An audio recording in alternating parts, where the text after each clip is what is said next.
Hello दोस्तों, आप सभी का हमारे YouTube channel history with Idris Khan में आप सभी का स्वागत है। दोस्तों, जैसे कि आप सभी को पता है, हमारे यूट्यूब चैनल पर हिस्ट्री के जो मोस्ट इम्पोर्टेंट टॉपिक होते हैं, जिनसे एग्ज़ाम में बार बार क्वेश्चन देखने को मिल जाते हैं, हम उन सभी टॉपिक को बहुत ही आसान भाषा में, ट्रिक के माध्यम से या इजी वे में समझाने की कोशिश करते हैं। इसके लिए हमने कई सारे वीडियो हमारे यूट्यूब चैनल पर अपलोड कर दिए हैं, जिनको अगर आप देखना चाहते हो तो आप हमारे यूट्यूब चैनल की प्ले लिस्ट में जाकर उन सभी वीडियो को देख सकते हो। और वो वीडियो काफ़ी ज़्यादा इंपॉर्टेंट है, क्योंकि वहाँ से आपको एनटीए यूजीसी नेट के एग्ज़ाम में या स्टेट पीसीएस के एग्ज़ाम में या अदर स्टेट के जितने भी जो भी एग्ज़ाम होते हैं, उन सभी एग्ज़ामों में वहाँ से क्वेश्चन देखने को मिल जाते हैं। तो वो वीडियो को जाकर आप ज़रूर देखें। इसके अलावा हम बात करते हैं आज के वीडियो की। तो आज के वीडियो के अंदर हम आधुनिक भारत के प्रमुख अधिनियमों के ऊपर बात करने वाले हैं।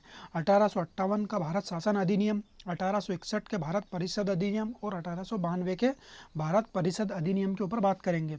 हालांकि इससे पहले हमने एक वीडियो और अपलोड किया था, जिसके अंदर हमने आधुनिक भारत के जितने भी प्रमुख चार्टर एक्ट आए हैं, रेगुलेटिंग एक्ट आए हैं, उन सभी के ऊपर बात की थी।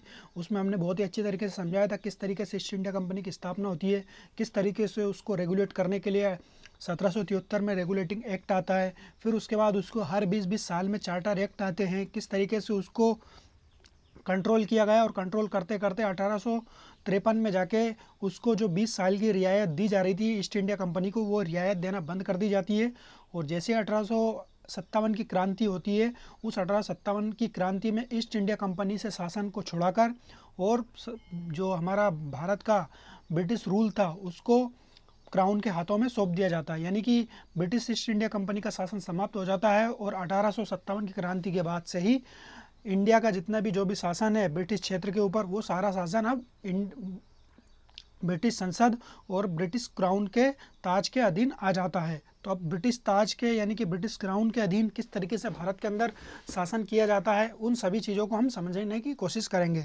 तो उसके लिए कई सारे अधिनियम आए हैं। तो आज के इस वीडियो के अंदर हम शुरू किया है, आज पार्ट 1 है अपना। तो इसके अंदर हम 1858, 1861 और 1892 के अधिनियमों के ऊपर बात करने वाले हैं। इसके बाद हम सेकंड वीडियो भी लेके आएंगे और थर्ड वीडियो में हम इन तीन वीडियो के माध्यम से पूरे जितने भी अधिनियम हैं 1835 तक के 1935 तक के जितने भी जो भी भारत सरकार अधिनियम है, उन सभी अधिनियम के ऊपर बात कर लेंगे। तो चलते हम स्लाइड के ऊपर, जहां इस टॉपिक को बहुत ही अच्छी तरीके से आज हम क्लियर करने वाले हैं। तो दोस्तों, स्लाइड के ऊपर आ चुके हैं। तो आज के इस वीडियो के अंदर हम 1858 के अधिनियम के ऊपर बात करेंगे, 1861 के अधिनियम के ऊपर बात करेंगे और 1892 के अधिनियम के ऊपर बात करेंगे। आज हमारा ये पार्ट 1 है। फिर उसके बाद पार्ट 2 आएगा, जिसके अंदर हम 1809 और 1819 के ऊपर बात करेंगे। फिर उसके बाद हमारा पार्ट 3 आएगा, जिसके अंदर हम 1835 का जो भारत शासन अधिनियम है उसके ऊपर बात करेंगे। अब ये अधिनियमों की ज़रूरत क्यों पड़ी, किस तरीके से ये अधिनियम लेकर आए गए हैं और इन सभी अधिनियमों में क्या फ़र्क था। यानी कि जिस तरीके से हमने चार्टर एक्ट पढ़ा था, तो हर चार्टर एक्ट के अंदर होता क्या था। जैसे ही सबसे पहले हमारा चार्टर एक्ट यानी कि रेगुलेटिंग एक्ट आता है 1773 का, उसके बाद से लेके तो 1853 तक के जितने भी जो भी चार्टर एक्ट आए हैं, उन सभी चार्टर एक्ट में हर चीज़ एक डिफरेंट थी दोस्तों। डिफरेंट ये था कि 1773 के चार्टर एक्ट के अंदर जो चीज़ें थी, उन्हीं चीज़ों को बढ़ाकर 1784 के अंदर लेकर आया जाता है, बिट्स इंडिया एक्ट बोला जाता है उसे। फिर उसके बाद जो 1793 का चार्टर एक्ट आता है, फिर उसमें और चीज़ें बढ़ा दी जाती है। फिर उसके बाद 1813 का जो आता है, उसमें और चीज़ें और फैसिलिटीज़ बढ़ा दी जाती है। इसी तरीके से बढ़ाते बढ़ाते 1853 तक इतनी ज़्यादा फैसिलिटी और इतनी ज़्यादा ब्रिटिश ईस्ट इंडिया कंपनी के ऊपर शिकंजा कस दिया जाता है कि अंत में उसके शासन को समाप्त कर दिया था। कहने का मतलब ये है कि 1773 से लेकर तो 1853 तक के जितने भी जो भी चार्टर एक्ट आए हैं, रेगुलेटिंग एक्ट आए हैं, उन सभी एक्ट के माध्यम से ब्रिटिश ईस्ट इंडिया कंपनी को कंट्रोल करने का पूरा उसके अंदर प्रोग्राम सेट करके उन्होंने वो अप्लाई किया था। इसलिए कि जो रेगुलेटिंग एक्ट था, उस रेगुलेटिंग एक्ट का मतलब यही था कि ईस्ट इंडिया कंपनी को जो भारत के अंदर रूल कर रही है उसको रेगुलेट करना है उसको। यानी कि जो ईस्ट इंडिया कंपनी अपनी मनमानियाँ कर रही है, किसी भी तरीके से युद्ध लड़ना है, किसी से भी संधि कर लेना है, किसी से भी पैसा वसूल कर लेना है, तो ये सारी चीज़ें ना हो। इन सब चीज़ों को रेगुलेट करने के लिए रेगुलेटिंग एक्ट लेकर आया गया था। फिर उसके बाद चार्टर एक्ट लेकर आया जाता है, तो उसमें 20 साल की रियायत दे दी जाती है और शासन किस तरीके से चलाना है ये चीज़ें समझाई जाती है। और उसको कंट्रोल करने की पूरी कोशिश की जाती है। तो धीरे धीरे धीरे करके 1853 में जाके इतना कंट्रोल कर लिया जाता है कि 1853 में जाकर ये बोला जाता है कि अब आपको 20 साल की जो है रियायत दी जा रही थी वो रियायत अब नहीं दी जाएगी, और जैसे ही आपकी संसद की जब भी मर्जी होगी तब आपको यहाँ से रूल आपका ख़त्म कर दिया जाएगा भारत से। तो उसी क्रम में 1857 की क्रांति हो जाती है, और 1857 की जैसे क्रांति हो जाती है तो ब्रिटिश ईस्ट इंडिया कंपनी के हाथों से शासन को लेकर पूरा शासन अब ब्रिटिश संसद को चला जाएगा, और जो ब्रिटेन के जो क्राउन हैं, जो महारानी विक्टोरिया हैं, उनके हाथों में ये शासन चला जाएगा। अब उनके हाथों में जैसे शासन चला जाएगा दोस्तों, तो अब ब्रिटिश ईस्ट इंडिया कंपनी का शासन तो समाप्त है। अब ब्रिटिश सांसद और ब्रिटिश क्राउन के हाथ में जब शासन है तो इंडिया के अंदर किस तरीके से उनको रूल करना है, क्या रूल रेगुलेशन रहेंगे, कैसे क्या कर्मचारी रहेंगे यहाँ के, उन सारी चीज़ों को किस तरीके से यहाँ पे इम्प्लीमेंटेशन करना है, तो उन सभी चीज़ों को समझाने के लिए, उन सभी चीज़ों को अप्लाई करने के लिए यहाँ पे ये अधिनियम लेकर आए जाते हैं। तो इनको हम समझेंगे किस अधिनियम के अंदर क्या खासियत थी, क्या चीज़ें शुरुआत हुई, और किस तरीके से भारतीयों को, जिस तरीके से ईस्ट इंडिया कंपनी को रियायत दी जाती थी 20-20 साल की, उसी तरीके से भारतीयों के लिए क्या फैसिलिटीज़ इन अधिनियमों के अंदर बढ़ाई गई है। तो शुरू से लेकर आखिरी तक का, यानी कि 1858 से लेकर तो 1935 तक के जितने भी जो भी अधिनियम है, उन सभी अधिनियमों में शुरू के 1-2 अधिनियमों को छोड़ के सब अधिनियमों में भारतीयों के लिए फैसिलिटीज़ बढ़ाई जाएंगी। यानी कि किसी में विधान परिषद के अंदर सदस्यों की संख्या बढ़ा दी जाएगी, किसी में मतदान की फैसिलिटीज़ बढ़ा दी जाएगी, किसी में सिविल सेवा की, इस तरीके से हर अधिनियम के अंदर आपको भारतीयों के लिए फैसिलिटीज़ बढ़ा दी जाती है इन अधिनियमों के माध्यम से। तो इनको एक एक करके हम समझने की कोशिश करेंगे। सबसे पहले हम बात कर लेते हैं 1858 को जो हमारा अधिनियम है। तो 1857 की जैसे जो क्रांति होती है, उस क्रांति के बाद आप सभी को पता होना चाहिए 1857 की क्रांति को हमने बहुत ही अच्छी तरीके से समझाया है। अगर आपने नहीं देखा हो तो प्लेलिस्ट में जाकर वो सारे वीडियो आप देख लो। पार्ट 1 और पार्ट 2 के अंदर हमने 1857 की क्रांति को समझाया था। अब जैसे 1857 की क्रांति हो जाती है तो क्रांति के बाद ब्रिटिश रूल जो था भारत के अंदर, जो British east India company rule कर रही थी, वो शासन अब ब्रिटिश ईस्ट इंडिया कंपनी से छूटकर ब्रिटिश संसद के पास चला जाता है। और ब्रिटिश संसद के अंदर जो नेता प्रतिपक्ष होते हैं डिजरेली, वो बोलते भी है कि ये तो विद्रोह नहीं है, ये तो क्रांति है, इस तरीके का स्टेटमेंट वो देते हैं। तो दोस्तों ये राष्ट्रीय विद्रोह है, इस तरीके का स्टेटमेंट वो देते हैं। तो अब जब 1858 में जब ब्रिटिश ईस्ट इंडिया कंपनी का शासन समाप्त होकर ब्रिटिश क्राउन के हाथ में चला जाता है तो एक अधिनियम को पास किया जाता है संसद के द्वारा, ब्रिटिश संसद के द्वारा। हालांकि उससे पहले ब्रिटिश ईस्ट इंडिया ब्रिटिश शासन की जो क्राउन जो थी महारानी विक्टोरिया, उनके द्वारा एक घोषणा पत्र भी तैयार करवाया जाता है। हालांकि वो घोषणा पत्र तैयार होता है उसके बाद ही 1858 का ये अधिनियम लेकर आया जाता है। तो उस अधिनियम के द्वारा शासन की घोषणा भी कर दी जाती है कि ब्रिटिश ईस्ट इंडिया कंपनी का शासन समाप्त हो गया है और भारत के अंदर जो रूल करेंगी वो ब्रिटिश क्राउन के हाथों में ये शासन अब आ चुका है। इस तरीके की घोषणा लॉर्ड कैनिंग के द्वारा करवाई जाती है। 1 नवंबर 1858 को इलाहाबाद के अंदर ये घोषणा की जाती है। तो उसके बाद ये घोषणा के बाद ही ये अधिनियम लेकर आया जाता है। अब इस अधिनियम के अंदर क्या क्या चीज़ें थी इसको हम समझ लेते हैं। सबसे पहले बात कर लेते हैं कि अधिनियम किस तरीके से पास हुआ है।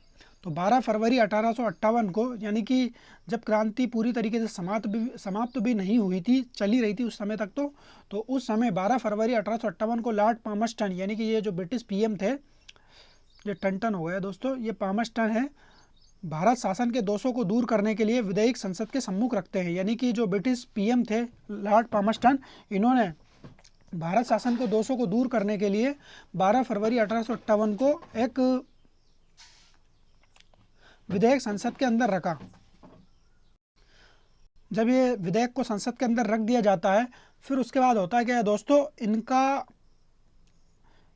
ये पीएम पद से हट जाते हैं। लॉर्ड पामर्स्टन जो होते हैं ये पीएम पद से हट जाते हैं। फिर इनके बाद दूसरा चुनाव होता है, सरकार गिर जाती है शायद, और बस फिर दूसरा चुनाव होता है और दूसरे चुनाव के अंदर लॉर्ड डर्बी पीएम बनते हैं ब्रिटिश ईस्ट इंडिया कंपनी के। तो फिर 2 अगस्त 1858 को, यानी कि 12 फरवरी के बाद 2 अगस्त 1858 को लॉर्ड डर्बी के शासनकाल में महारानी विक्टोरिया जो थी वो हस्ताक्षर करती है, और हस्ताक्षर करने के बाद ही ये अधिनियम पारित हो जाता है। 2 अगस्त 1858 को ये अधिनियम पारित हो जाता है। तो आपसे अगर क्वेश्चन पूछे दोस्तों, तो 1858 का जो भारत शासन अधिनियम है वो किस ब्रिटिश पीएम के शासनकाल में पारित हुआ था?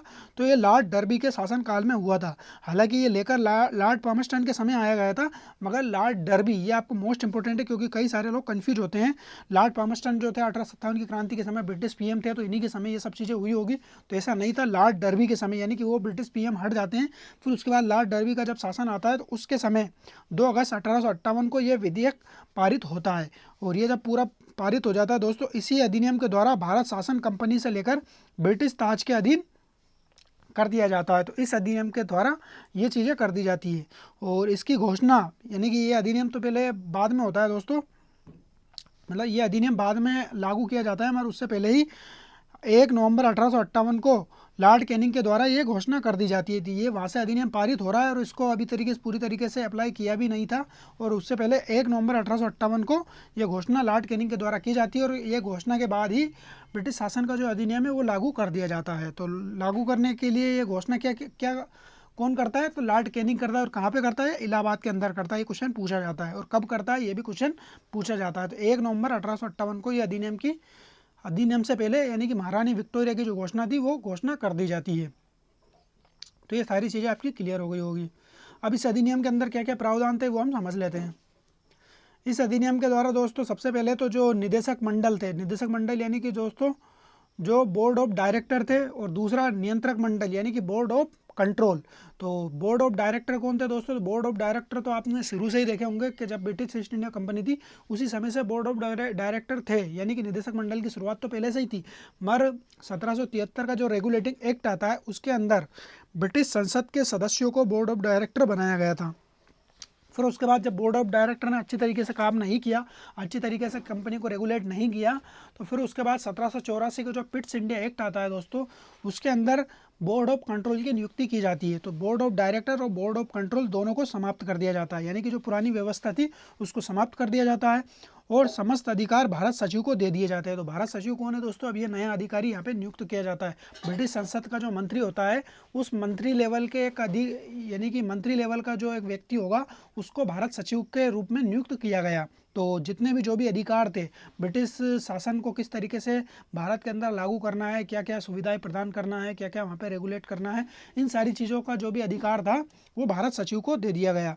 भारत सचिव ब्रिटिश संसद और ब्रिटिश मंत्रिमंडल का सदस्य होता था। ये इंपॉर्टेंट है दोस्तों। तो भारत सचिव कौन होता था?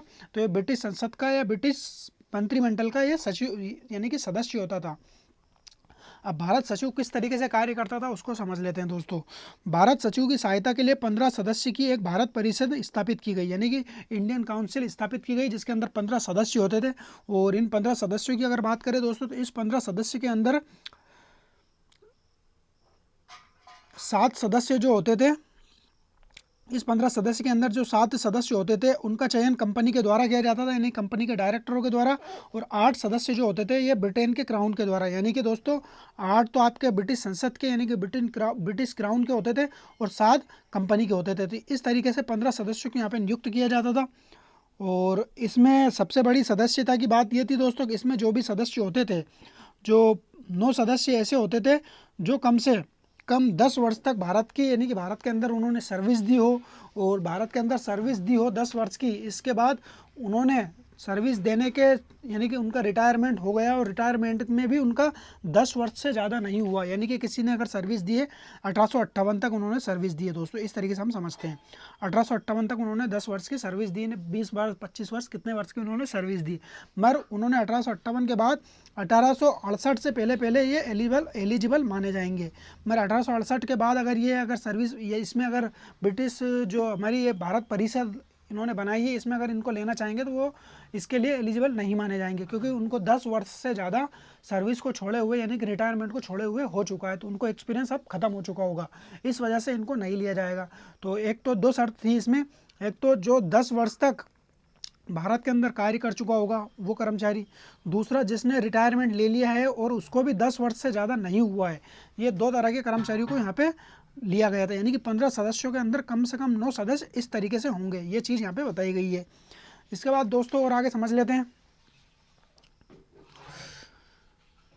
भारत सचिव और उसके परिषद के सदस्यों का वेतन भारतीय राजस्व से दिया जाना होगा। तो दोस्तों भारत से जितना भी जो भी राजस्व वगैरह जो मिलता था, उसी राजस्व भारत सचिव और भारत सचिव के जो परिषद के जो सदस्य थे 15 सदस्य, तो उन सभी का वेतन भारत से दिया जाता था। तो भारत राजस्व भारत देगा और वेतन उनको मिलेगा। तो इस तरीके की चीज़ें यहाँ पे अप्लाई की गई थी। और ये वेतन जो था दोस्तों 1919 का जो अधिनियम आता है हमारा, उस अधिनियम तक भारत के राजस्व दिया जाता है। फिर 1919 का जो अधिनियम आता है उसके द्वारा फिर ये वेतन देने को प्रथा को समाप्त किया जाता है। इसके बाद भारत सचिव अपनी परिषद के सदस्यों को पद से नहीं हटा सकता था। तो दोस्तों जितने भी जो भी ये 15 सदस्य होते थे, इनमें से किसी भी सदस्य को भारत सचिव को ये अधिकार नहीं था, इंडियन सेक्रेटरी को ये अधिकार नहीं था कि ये अपने सदस्यों को पद से हटा दे। ये पद से हटाने का जो अधिकार था वो ब्रिटिश क्राउन को था, यानी कि ब्रिटिश जो राजा था उसको ये अधिकार था। इसके बाद भारत सचिव को निर्णायक मत देने का अधिकार था, यानी कि जब भी अगर कहीं भारत परिषद के अंदर किसी बात को लेकर, किसी नियम को लेकर अगर 50-50 का मामला है, यानी कि 15 सदस्यों में से अगर 7 सदस्यों ने अगर वोट एक जैसे दे दिए हैं, तो निर्णायक मत देने का, यानी कि एक मत अलग से देने का अधिकार जो था भारत सचिव का था। इस तरीके से दोस्तों यहाँ पे ये निर्णायक मत देने का अधिकार इसको था। इसके बाद भारत सचिव को अर्थव्यवस्था, अब यहाँ पे दोस्तों इसको बाध्य किया गया है। भारत सचिव को अर्थव्यवस्था और अखिल भारतीय सेवाओं के विषय में राय मानने के लिए बाध्य होना पड़ता था। यानी कि अगर कोई विषय है भारतीय अर्थव्यवस्था से संबंधित है, भारत के अंदर किस तरीके से राजस्व व्यवस्था को यहाँ पे इस्टेब्लिश करना है ये है, या भारत के अंदर जितने भी जो भी कर्मचारी हैं, अखिल भारतीय सेवाएं हैं, उनसे रिलेटेड अगर नियम अधिनियम या कोई रूल रेगुलेशन अगर वहाँ पे लागू करना है, इससे रिलेटेड है, तो इस चीज़ में भारत सचिव को कोई अधिकार नहीं था, उसको बाध्य होना पड़ेगा, यानी उसको मानना ही पड़ेगा। तो ये यहाँ पे इसकी पावर में कटौती की गई है। तो ये चीज़ें आपको समझ में आ गई होगी दोस्तों, किस तरीके से यहाँ पे भारत सचिव को ये चीज़ें प्रदान की गई थी।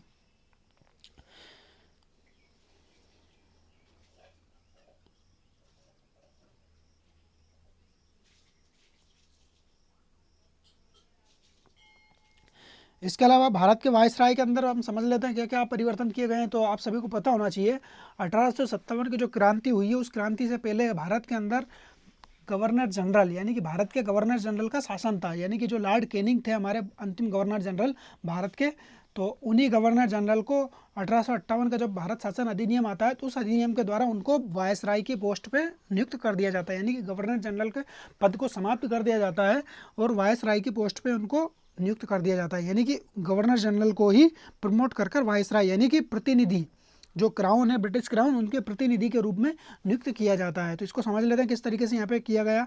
भारत के गवर्नर जनरल को वायसराय बना दिया जाता है। गवर्नर जनरल की परिषद के विधिक सदस्य तथा एडवोकेट जनरल की नियुक्ति सम्राट द्वारा किए जाने लगती है। तो दोस्तों हमने देखा था कि 1833 के अंदर सबसे पहले विधिक सदस्य को लेकर आया जाता है। फिर 1853 का जो अधिनियम आता है उसके अंदर विधिक सदस्य जो था दोस्तों, उसको परमानेंट सदस्य घोषित कर दिया जाता है, यानी कि जो 4 सदस्य थे ब्रिटिश परिषद के, उस परिषद के अंदर 5वें सदस्य के रूप में विधिक सदस्य को परमानेंट उसमें लागू कर दिया जाता है, मतलब परमानेंट उसको बना दिया जाता है। फिर उसके बाद जो 1858 का जो अधिनियम आता है उसके अंदर जो विधिक सदस्य को नियुक्त करने का अधिकार था वो ब्रिटिश क्राउन के हाथों में चला जाता है। पहले तो गवर्नर जनरल के हाथों में था, मगर अब ब्रिटिश क्राउन जो चाहेगा उसको विधिक सदस्य के रूप में नियुक्त कर सकता है। इसके बाद 1861 के अंदर जेम्स विल्सन के द्वारा भारत के अंदर बजट प्रस्तुत किया जाता है। तो ये ब्रिटिश भारत के अंदर, यानी कि हमारे भारत के अंदर बजट प्रस्तुत करने का प्राचीनतम प्रमाण यही माना जाता है, यानी कि ब्रिटिश आधुनिक भारत के अंदर जो पहला बजट प्रस्तुत किया गया था वो 1861 के अंदर किया गया था और जेम्स विल्सन के द्वारा किया गया था। ये आपको याद रखना है दोस्तों, एक्स्ट्रा फैक्ट है, इसको बस इस तरीके से आपको याद रख लेना है। तो ये सारी चीज़ें आपको समझ में आ गई होगी दोस्तों।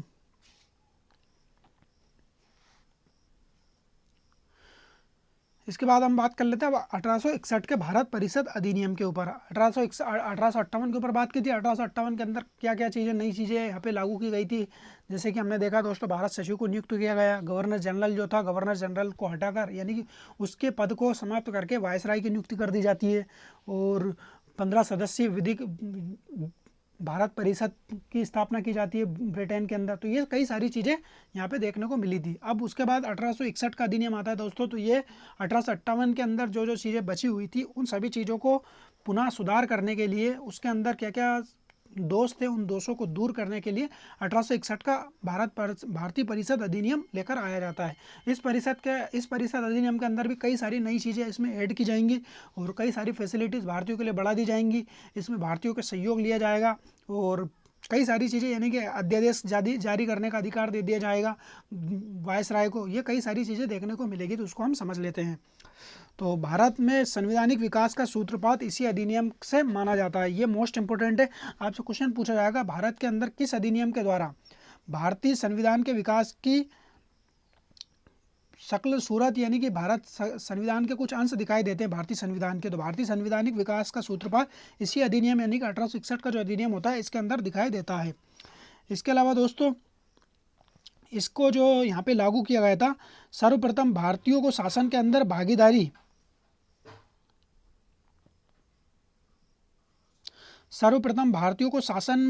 बनाने का प्रयत्न किया गया था। यानी कि यहाँ पे जो रूल रेगुलेशन या विधि सदस्य के रूप में जो नियुक्त किए जा रहे थे उनमें राय देने के लिए भारतीयों से यहाँ पे राय ली जा रही थी। इस तरीके से भारतीयों को भागीदारी बनाने के लिए, भारतीयों से सहयोग लेने के लिए इस अधिनियम के अंदर कई सारी चीज़ें देखने को मिलेगी। तो इस अधिनियम के द्वारा दोस्तों सबसे पहले तो सहयोग की नीति और उदार निरंकुशता की नीति को यहाँ पे लागू किया गया था। ये मोस्ट इंपोर्टेंट बात है, आपको समझना है दोस्तों। 1861 का जो अधिनियम था इसके अंदर भारतीयों को सहयोग के लिए यहाँ पे शुरू किया गया था, यानी कि भारतीयों को प्रशासन के अंदर सहयोग के रूप में लिया गया था। गवर्नर जनरल ने नए प्रांत के निर्माण तथा प्रांत के गवर्नर या लेफ्टिनेंट गवर्नर की नियुक्ति करने का अधिकार दे दिया गया। तो जो गवर्नर जनरल यानी कि वायसराय जो थे दोस्तों भारत के अंदर, उन वायसराय को भारत के अंदर जो अधिकार क्षेत्र में था उसके अंदर नया प्रांत बनाना, यानी कि अगर बंगाल बनाए तो बंगाल बना देंगे, वो उड़ीसा बनाएंगे तो उड़ीसा बना देंगे। इसी तरीके से उत्तर पश्चिम के अंदर एक प्रांत बनाया था दोस्तों, तो वहाँ पे भी नए नए प्रांतों का गठन ये लोग कर सकते हैं, इनको ये राइट दे दिया गया। इसके अलावा दोस्तों ये प्रांत का गठन तो करेंगे, मगर थोड़ा बहुत इनको परमिशन भारत सचिव से लेना पड़ता था, मगर फाइनली इनको अधिकार दे दिया गया था। तो इसी बेस पे इन्होंने बंगाल का विभाजन कर दिया था और बंगाल के विभाजन करके 2 टुकड़ों में बांट के अलग अलग प्रांत का इन्होंने निर्माण कर दिया था। तो वो सारे अधिकार इनको 1861 के अधिनियम के द्वारा मिल गए थे। इस वजह से आपको याद रखना है, और किस प्रदेश के अंदर कौन सा गवर्नर या लेफ्टिनेंट गवर्नर वहाँ पे नियुक्त करना है, इसका अधिकार भी इनको दे दिया जाता है। इसके बाद दोस्तों केंद्र की कार्यकारिणी सदस्यों की संख्या 4 से बढ़ाकर 5 कर दी गई। यानी कि जो दोस्तों केंद्र की जो कार्यकारिणी परिषद थी, हमने बताया था कि जिसके अंदर 5वां सदस्य था उसको भी वहाँ पे परमानेंट बना दिया गया था। फिर उसके बाद उसके अंदर एक सदस्य और बढ़ा दिया जाता है 4 से बढ़ाकर 5 सदस्यों के रूप में। और जो विधि वेत्ता था, वही बात जो 1853 की हमने देखी थी दोस्तों, जो विधि वेत्ता यानी कि जो सॉलिसिटर जनरल जो था दोस्तों, उसको परमानेंट सदस्य के रूप में यहाँ पे नियुक्त कर दिया जाता है। भारत परिषद के समस्त ब्रिटिश क्षेत्र पर कानून बनाने का अधिकार प्रदान कर दिया गया। तो ये वही चीज़ें हैं जो थोड़ी बहुत हमने गवर्नर जनरल के टाइम पे जो पढ़ी थी। 1833 के चार्टर एक्ट के अंदर भी हमने ये चीज़ें देखी थी कि संपूर्ण भारत के अंदर, संपूर्ण ब्रिटिश क्षेत्र के अंदर नियम बनाने का, रूल बनाने का अधिकार दे दिया गया था। तो वही चीज़ यहाँ पे फिर से दोहराई जाती है। तो भारत परिषद के भारत परिषद को समस्त ब्रिटिश क्षेत्र पर कानून बनाने का अधिकार प्रदान कर दिया जाता है। इसके अलावा गवर्नर जनरल की परिषद के सदस्यों को 6 से बढ़ाकर 12 करने का अधिकार कर दिया गया। तो दोस्तों यहाँ पे अब ज़्यादा से ज़्यादा 6 यानी कि कम से कम तो 6 सदस्य और ज़्यादा से ज़्यादा 12 सदस्यों को यहाँ पे रख लिया जाता है, इसका अधिकार इसको दे दिया जाता है। और इन सदस्यों की नियुक्ति दोस्तों इतनी हद तक बढ़ा दी जाती है कि 1835 तक तो लगभग आपको 200-300 सदस्य देखने को मिल जाएंगे। और जितने भी जो भी ये विभाग के जो बंटवारा चल रहा है, ये सारे विभाग भारतीयों को मिल जाएंगे आगे जाके। और इनके पास बस एक गवर्नर जनरल, जब 1857 की जब 1947 के अंदर जब भारत छोड़ो आंदोलन और कई सारे आंदोलन जब छिड़ जाते हैं, उन आंदोलन के बाद जब कई सारे मिशन आते हैं, कैबिनेट मिशन वगैरह वगैरह, तो इन सारे मिशनों के द्वारा ब्रिटिश संसद का जो सचिव वगैरह है, ये सारी चीज़ें तो 1835 में ख़त्म कर दी जाती है। फिर उसके बाद दोस्तों गवर्नर जनरल यानी कि वायसराय की पोस्ट को छोड़कर जितने भी जो भी विभाग, जितने भी जो भी पद होते हैं, वो सारे पद भारतीयों को मिल जाते हैं। हालांकि इसकी शुरुआत आपको यहाँ से देखने को मिल रही है। गवर्नर जनरल की परिषद के अंदर 6 से बढ़ाकर 12, यानी कम से कम तो आप 6 रख सकते हो और ज़्यादा से ज़्यादा 12 सदस्य आप रख सकते हो। ये चीज़ें यहाँ पे कर दी गई है, यानी कि गवर्नर जनरल की जो परिषद थी उसके अंदर सदस्यों के विस्तार देखने को मिला है। अब इसमें सदस्य जो थे वो किस तरीके से थे दोस्तों, इसके अंदर आधे सदस्यों को गैर सरकारी होना आवश्यक था। यानी कि आधे सदस्य जो थे वो सरकार के नहीं, यानी कि ब्रिटिश अधिकारी या ब्रिटिश जो कर्मचारी थे वो नहीं थे। यहाँ पे आपको कोई भी सदस्य यानी कि सिविलियन को लेना अनिवार्य कर दिया गया था और इनका जो कार्यकाल था वो 2 वर्ष का था। ये मोस्ट इंपॉर्टेंट है दोस्तों, 2 वर्ष का कार्यकाल था। और इन सभी सदस्यों का जो यहाँ पे नियुक्त किया गया था, इनका कार्यपालिका के ऊपर नियंत्रण रखना इनका अधिकार न था, यानी कि कार्यपालिका जो बनाई गई थी उसके ऊपर ये अधिकार नहीं रख सकते थे, ये यहाँ पे बात बोली गई है।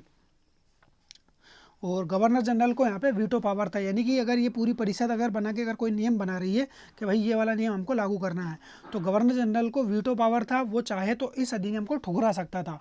ये बात यहाँ पे बताई गई है दोस्तों, ये काफ़ी ज़्यादा इंपॉर्टेंट है, ये आपको याद रखना है। इसके बाद यहाँ पे दोस्तों लॉर्ड कैनिंग के द्वारा विभागीय प्रणाली की शुरुआत की जाती है, यानी कि जितने भी जो भी मंत्री या जितने भी जो भी इसके सदस्य होते हैं उन सदस्यों को अलग अलग विभाग में नियुक्त किया जाता है। यानी कि आज वर्तमान में देखते हैं दोस्तों को जल मंत्री है, रेल मंत्री है, वित्त मंत्री है, अलग अलग मंत्रालय हैं और सभी अपने अपने मंत्रालय विभाग के जो है प्रमुख होते हैं। उसी तरीके से लॉर्ड कैनिंग के द्वारा भी विभाग बनाए जाते हैं और उन विभागीय प्रणाली की जो शुरुआत की जाती है वो लॉर्ड कैनिंग के द्वारा की जाती है। ये मोस्ट इंपॉर्टेंट है दोस्तों, आपको याद रखना है कि किस अधिनियम के द्वारा विभागीय प्रणाली की शुरुआत की जाती है। तो 1861 अधिनियम के द्वारा विभागीय प्रणाली की शुरुआत की जाती है और किसके द्वारा की जाती है, तो लॉर्ड कैनिंग के द्वारा की जाती है। और इसी के साथ ही दोस्तों आपके भारत के अंदर मंत्रिमंडल व्यवस्था की शुरुआत देखने को मिल जाती है, ये आपको याद रखना है दोस्तों। गवर्नर जनरल को अध्यादेश जारी करने का अधिकार दिया गया था दोस्तों, ऑर्डिनेंस जारी कर सकता है किसी भी आपातकालीन स्थिति या संकटकालीन स्थिति में, यानी कि बिना किसी भी अनुमति के, बिना किसी भी जो इनकी कार्यकारिणी परिषद थी इन सभी चीज़ों से ना राय लेकर ना कोई भी कुछ भी मशवरा करके डायरेक्ट ऑर्डिनेंस पास कर सकता था। कौन कर सकता था, ये गवर्नर जनरल यानी कि जो वायसराय था उसके बारे में बात कर रहे हैं। मद्रास और मुंबई की सरकार को पुनः कानून बनाने का अधिकार प्रदान किया गया, यानी कि मद्रास और मुंबई की जो प्रेसिडेंसी थी दोस्तों उनको प्रांत तो बना ही दिया गया था, मगर वहाँ पे ये लोग जो 1858 यानी कि उससे पहले के जो भी अधिनियम थे उन सभी अधिनियमों में वायसराय या गवर्नर जनरल को अधिकार था कि यहाँ पे सभी जगह जो भी रूल बनाना है वो इन्हीं लोगों को बनाना है। मगर मुंबई और मद्रास को रूल बनाने का अधिकार दे दिया गया, मगर फिर भी अगर चाहे तो ये गवर्नर जनरल की अनुमति से ही ये इनका रूल वैध हो सकता था। यानी कि अगर ये कोई रूल बना रहे हैं मद्रास वाले या ये मुंबई वाले हैं, तो इनको रूल बनाने से पहले गवर्नर जनरल यानी कि जो वायसराय हैं उनसे पूछना पड़ेगा, उनकी अनुमति लेना पड़ेगी, उनकी परमिशन लेना पड़ेगी, तभी ये रूल बना सकते हैं। तो ये अधिकार इनको दे दिया गया। इसी एक्ट के अधीन बंगाल, उत्तर पश्चिमी सीमा प्रांत और पंजाब के विधान परिषद की स्थापना की गई। तो ये नए प्रांत बनाए गए और नए प्रांतों में इनकी विधान परिषद की स्थापना की गई। इस अधिनियम के द्वारा पहली बार विधि निर्माण में भारतीयों का सहयोग लिया गया, यानी कि विधि निर्माण जो की जा रही थी दोस्तों, जो लॉ बना रहे जा रहे थे उन सभी में भारतीयों से सजेशन लिया गया, भारतीयों से हेल्प ली गई, भारतीयों से राय मशवरा लिया गया। इसके बाद विकेंद्रीकरण की नीति की शुरुआत हुई दोस्तों। तो विकेंद्रीकरण की नीति किस तरीके से दोस्तों, क्योंकि इन्होंने विधान परिषदों की स्थापना की और प्रांतों की स्थापना की, प्रांतों के अंदर नए नए विधान परिषद यानी कि विधान परिषद की नियुक्ति करने के साथ ही विकेंद्रीकरण की नीति की शुरुआत हो जाती है। तो विकेंद्रीकरण यानी कि केंद्रीकरण की नीति को खत्म करके प्रांतों के अंदर विधान परिषद की स्थापना की, इस वजह से इसको विकेंद्रीकरण की नीति की शुरुआत मानते हैं। दूसरा यहाँ पे जो विभागीय प्रणाली थी, विभागीय प्रणाली भी आपकी विकेंद्रीकरण की नीति की ओर इशारा करती है। ये चीज़ें आपकी क्लियर हो गई होगी। इसके बाद हम 1892 के अधिनियम की बात कर लेते हैं दोस्तों। 1892 का जो अधिनियम आता है ये कोई ज़्यादा खास अधिनियम रहता नहीं है, मगर इसमें थोड़ी बहुत चीज़ों का सुधार देखने को मिल जाता है, उसको हम समझ लेते हैं। तो जिस तरीके से हमने 1858 का अधिनियम पढ़ा है, फिर उसके बाद 1861 का अधिनियम आता है, फिर 1892 का अधिनियम आता है। तो हर अधिनियम के अंदर आपको भारतीयों के लिए कुछ ना कुछ सरप्राइज़ या कुछ ना कुछ फैसिलिटीज़ बढ़ती जा रही है। पहले हमने देखा दोस्तों तो वहाँ पे आपको भारतीयों को शामिल नहीं किया गया। फिर उसके बाद 1861 का आता है तो उसमें भारतीयों को सहयोग के रूप में शामिल किया जाता है, विधि वगैरह में उनसे सजेशन लिया जाता है। फिर उसके बाद दोस्तों 1892 का अधिनियम आता है, इसमें आपको बजट पे या संसद के अंदर जो भी बजट या प्रस्ताव जो भी लिया जा रहा है वहाँ पे आपको देखने को मिलेगा, वो अपनी बहस कर सकते हैं। इस तरीके से यहाँ पे इनको अधिकार दे दिया जाता है। तो केंद्रीय व्यवस्थापिका सभा के सदस्यों की संख्या, अब यहाँ पे जो सदस्यों की संख्या थी दोस्तों हमने देखा सबसे पहले तो सदस्यों की संख्या पहले तो 5 थी, फिर 5 के बाद बढ़ाकर दोस्तों वहाँ पे आपकी 6 से लेके 12 कर दी गई। फिर 12 से बढ़ाकर दोस्तों अब यहाँ पे मिनिमम तो आपकी 10 रहेगी और मैक्सिमम आपकी 16 रहेगी। फिर उसके बाद दोस्तों 1909 का जो अधिनियम आएगा उसके अंदर 60 कर दी जाएगी। फिर उससे बाद का जो अधिनियम आएगा उसमें और बढ़ा दी जाएगी 1919 में। फिर उसके बाद 1935 का अधिनियम आएगा उसमें और बढ़ा दी जाएगी। फिर उसके बाद दोस्तों इनकी संख्या को बढ़ाते हुए और विधान जो हमारे राज्य हैं उसके अंदर चुनाव करवा दिए जाएंगे। इस तरीके से भारतीयों को राइट हर अधिनियम के अंदर दिए जा रहे हैं, यानी कि धीरे धीरे धीरे करके उनकी फैसिलिटीज़ को बढ़ाया जा रहा है। तो ये आपको समझना है दोस्तों। निर्वाचन पद्धति का आरंभ किया जाना इस अधिनियम की प्रमुख विशेषता थी, यानी कि जितने भी जो भी इसमें सदस्य शामिल किए जाते थे दोस्तों केंद्रीय व्यवस्थापिका के, उसके अंदर निर्वाचन पद्धति की शुरुआत की जाती है, यानी कि इनका निर्वाचन किया जाता है दोस्तों, ये आपको याद रखना है। और इनका निर्वाचन जो किया जाता है किस तरीके से किया जाता है इसको आपको समझ लेना है दोस्तों। यहाँ पे आपको नगर पालिका, जिला बोर्ड, विश्वविद्यालय और वाणिज्य मंडल के द्वारा अप्रत्यक्ष रूप से, यानी कि दोस्तों इनके अप्रत्यक्ष रूप से, प्रत्यक्ष क्या हो जाता है दोस्तों, कोई किसी को डायरेक्ट वोट दे रहा है, ये प्रत्यक्ष हो गया। अप्रत्यक्ष हो गया दोस्तों, इनके सजेशन के द्वारा या इन्होंने किसी सदस्य को चुना, उन सदस्यों ने मिलकर दूसरे सदस्य को चुना, इस तरीके से अप्रत्यक्ष हो जाता है दोस्तों। तो यहाँ के जितने भी जो भी सदस्य थे, नगर पालिका, जिला बोर्ड, विश्वविद्यालय, वाणिज्य मंडल, इन्होंने अपने अप्रत्यक्ष यानी कि अपने दूसरे सदस्यों को चुनकर यहाँ पे पहुँचाया था। तो इस तरीके से दोस्तों निर्वाचन पद्धति का प्रारंभ इस अधिनियम के द्वारा माना जाता है। इसके बाद जो हमारा 1909 का अधिनियम होगा, उसके अंदर तो भारतीयों के द्वारा डायरेक्ट निर्वाचन किया जाएगा, वहाँ पे प्रत्यक्ष चुनाव को हमको देखने को मिलेगा। उसी के अंदर आपको दोस्तों सांप्रदायिक प्रतिनिधित्व प्रणाली के द्वारा जो मुस्लिमों को रिजर्वेशन दिया जाता है वो भी हम देखेंगे, तो वो हम अगले पार्ट के अंदर समझेंगे। तो इसके अंदर निर्वाचन पद्धति की शुरुआत की जाती है। भारत परिषद के जो अधिकार थे उसके अंदर वृद्धि कर दी जाती है दोस्तों। भारत परिषद जो बनाई गई थी उसके अंदर अधिकारों के अंदर वृद्धि कर दी गई और भारतीय सदस्यों को बजट पर बहस करने और प्रश्न पूछने की अनुमति दे दी गई है दोस्तों। ये मोस्ट इंपॉर्टेंट है दोस्तों। भारत के जो सदस्य थे उनको बजट के ऊपर, यानी कि जो बजट प्रस्तुत किया जाता था उसके अंदर बहस कर सकते थे और प्रश्न पूछ सकते थे। ये दोनों तो कर सकते थे दोस्तों, मगर यहाँ पे ना तो कोई सप्लीमेंट्री प्रश्न पूछ सकते थे और ना इस पर मत दे सकते थे। ये दोनों चीज़ें दोस्तों कब होती है, ये दोनों चीज़ें होंगी आपकी जो हमारी 1909 का जो अधिनियम आएगा उसके अंदर ये होगा। तो ये आपको याद रखना है दोस्तों। बजट की विवेचना करने और विषय की चर्चा करने और प्रश्न पूछने का अधिकार जो दिया जाएगा दोस्तों, ये 1909 के अधिनियम के अंदर दिया जाएगा, ये आपको याद रखना है। इसमें आपको कंफ्यूज नहीं होना है। बहस करना और प्रश्न पूछने का अधिकार तो आपको 1892 में दिया जाता है, मगर पूरक प्रश्न यानी कि सप्लीमेंट्री अगर प्रश्न पूछना है, यानी कि आपने एक प्रश्न तो पूछ लिया, एक प्रश्न के बाद आपका डाउट क्लियर नहीं हुआ या आपको फिर से प्रश्न पूछना है, तो इसका अधिकार नहीं दिया गया था। यानी कि आप बहस कर सकते हो और प्रश्न पूछ सकते हो, उसकी विवेचना नहीं कर सकते हो, पूरक प्रश्न नहीं पूछ सकते हो। इस तरीके की चीज़ें आपके 1892 में नहीं थी। 1909 के अधिनियम के अंदर ये चीज़ें दी जाती है। तो ये चीज़ें आपकी क्लियर हो गई होगी दोस्तों। एक बार थोड़ा ब्रीफ में समझ लेते हैं तीनों अधिनियमों को। तो किस तरीके से 1858 के अधिनियम की शुरुआत होती है दोस्तों, तो लॉर्ड पामस्टन के द्वारा 12 फरवरी 1858 को ये संसद के सम्मुख रखा जाता है और 2 अगस्त 1858 लॉर्ड डर्बी के शासनकाल में महारानी विक्टोरिया जब सिग्नेचर करती है तो ये अधिनियम पारित हो जाता है और ये कंपनी को शासन को ख़त्म करके ब्रिटिश ताज के अधीन भारत के शासन को कर दिया जाता है। और इसकी घोषणा 1 नवंबर 1858 को लॉर्ड कैनिंग के द्वारा ग्वालियर के अंदर की जाती है। इसको महारानी का घोषणा पत्र कहा जाता है। निदेशक मंडल और नियंत्रक मंडल को समाप्त कर दिया जाता है और भारत सचिव को ये पूरा अधिकार दे दिए जाते हैं। भारत सचिव जो था दोस्तों ब्रिटिश संसद का सदस्य या मंत्रिमंडल का सदस्य होता था। और भारत सचिव के साथ क्या होता है दोस्तों, 15 सदस्य की एक भारत परिषद बनाई गई थी, जो उसको भारत सदस्य को जो वेतन था दोस्तों, भारत परिषद या भारत सचिव का जो वेतन था वो भारत के राजस्व से दिया जाता था। और भारत सचिव अपनी परिषद के सदस्यों को नहीं हटा सकता था, ये हमने देखा दोस्तों, क्योंकि ब्रिटिश क्राउन के द्वारा ही यह सदस्यों को हटाया जा सकता था। इसके बाद दोस्तों भारत सचिव को निर्णायक मत देने का अधिकार प्राप्त था और 8 सदस्य जो थे ये ब्रिटिश क्राउन के थे, 7 सदस्य जो थे ये ब्रिटिश कंपनी के थे। इस तरीके से यहाँ पे इनको 15 सदस्यों को लिया गया था और 9 सदस्य वो थे जो 10 साल का एक्सपीरियंस हो और उनको रिटायरमेंट का 10 साल से ज़्यादा नहीं हुआ हो। इसके बाद भारत की अर्थव्यवस्था और अखिल भारतीय सेवाओं के ऊपर बाध्य था भारत सचिव की, इसको मानना ही पड़ेगा। और वायसराय की अगर बात करें दोस्तों, तो भारत के गवर्नर जनरल को वायसराय बना दिया जाता है और भारत परिषद में विधिक सदस्य यानी कि एडवोकेट जनरल की नियुक्ति करने का अधिकार सम्राट को दे दिया जाता है। 1861 के अंदर जेम्स विल्सन के द्वारा दोस्तों यहाँ पे बजट प्रस्तुत किया जाता है। 1861 के अधिनियम के अंदर भारत के संवैधानिक विकास का सूत्रपात देखने को मिलता है और भारतीयों को शासन में भागीदार के रूप में यहाँ पे लिया जाता है, इनसे सजेशन मांगा जाता है। गवर्नर जनरल को नए प्रांत के निर्माण हेतु और गवर्नर जनरल या लेफ्टिनेंट गवर्नर वहाँ पे नियुक्त करने का अधिकार दे दिया जाता है। केंद्र के कार्यकारिणी सदस्यों की सदस्य बढ़ाई दी जाती है दोस्तों, 4 से बढ़ाकर 5 कर दी जाती है। और भारत परिषद के समस्त ब्रिटिश क्षेत्र में कानून बनाने का अधिकार वायसराय को दे दिया जाता है।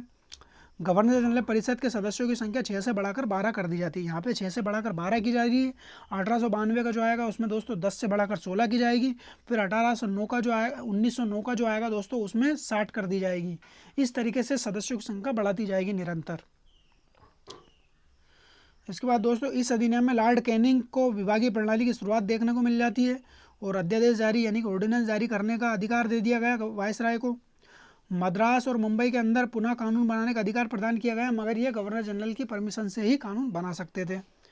इस एक्ट के अधीन बंगाल, उत्तरी पश्चिमी प्रांत और पंजाब का निर्माण यानी कि वहाँ पे विधान परिषद की स्थापना की गई और इस अधिनियम के द्वारा विधि निर्माण में भारतीयों का सहयोग लिया गया और विकेंद्रीकरण की नीति की शुरुआत हमने देखी ली है। इसके बाद 1892 का परिषद अधिनियम आता है। इसमें अंदर दोस्तों केंद्रीय व्यवस्थापिका सभा के सदस्यों की संख्या 10 से बढ़ाकर 16 निश्चित कर दी जाती है। इससे पहले हमने देखा दोस्तों 6 से 12 थी, अब 10 से 16 कर दी गई है। निर्वाचन पद्धति ही यहाँ पे आरंभ की जाती है। इस अधिनियम का प्रमुख विशेषता मानी जाती है, यानी कि यहाँ पे पहले निर्वाचन नहीं होता था, डायरेक्ट मनोनयन या डायरेक्ट सिलेक्ट करके लिया जाता था, मगर यहाँ पे चुनाव करवा के इन सदस्यों को शामिल किया जाता था। भारत परिषद के अधिकारों में वृद्धि की गई और भारतीय सदस्यों को बजट पर बहस करना और प्रश्न पूछने का अधिकार दे दिया गया। हालांकि यहाँ पे पूरक प्रश्न पूछना और विवेचना करना, इन बजट के ऊपर विवेचना करना, इन सारी चीज़ों का अधिकार आपको 1909 के अधिनियम के द्वारा किया जाता है दोस्तों। अब आपको कमेंट्स करके ये बताना है दोस्तों 1909 का जो अधिनियम आता है उस समय भारत का वायसराय कौन था, ये आपको कमेंट्स करके बताना है। दूसरा कुछ प्रश्न आपको ये बताना है, भारत के अंदर जो हमारा सचिव नियुक्त किए गए भारत सचिव, वो 1858 के अंदर जो भारत सचिव नियुक्त किया गया था यानी कि प्रथम भारत सचिव का नाम क्या था, ये आपको कमेंट्स करके बताना है दोस्तों। ये मोस्ट इंपॉर्टेंट है, एग्जाम के अंदर ये क्वेश्चन पूछा जा चुका है। तो प्रथम भारत सचिव का नाम बताना है और 1909 का अधिनियम किस वायसराय के समय आया था, ये आपको कमेंट्स करके बताना है दोस्तों। तो वीडियो को यहीं समाप्त करते हैं। वीडियो अच्छा लगा है, वीडियो पसंद आया तो वीडियो को लाइक करें, ज़्यादा से ज़्यादा शेयर करें, कमेंट्स करें और जो भी हमने आपसे क्वेश्चन पूछा है वो आप कमेंट्स करके ज़रूर बताएं। चैनल पर नए हो तो चैनल को आपको सब्सक्राइब कर ही लेना चाहिए। अब ये वीडियो की अगर PDF आपको अगर प्राप्त करना है तो टेलीग्राम चैनल है दोस्तों इतिहासनामा से आप अगर सर्च करोगे तो ब्लैक कलर की DP आपको नज़र आएगी। उस DP वाले चैनल को आपको ज्वाइन करना है। वहाँ पे आपको जितने भी जो भी वीडियो बना रहे हैं उन सभी वीडियो की PDF आपको प्राप्त हो जाएगी और भी कई सारी चीज़ें आपको वहाँ पे टेलीग्राम चैनल पे मिल जाएगी। कई सारे PYQ, PDF, पोल क्वेश्चन वगैरह वगैरह कई सारी चीज़ें आपको वहाँ पे अवेलेबल हो जाएगी। तो चैनल को आप जाकर ज़रूर ज्वाइन करें। तो वीडियो को समाप्त करते हैं दोस्तों। थैंक यू, धन्यवाद।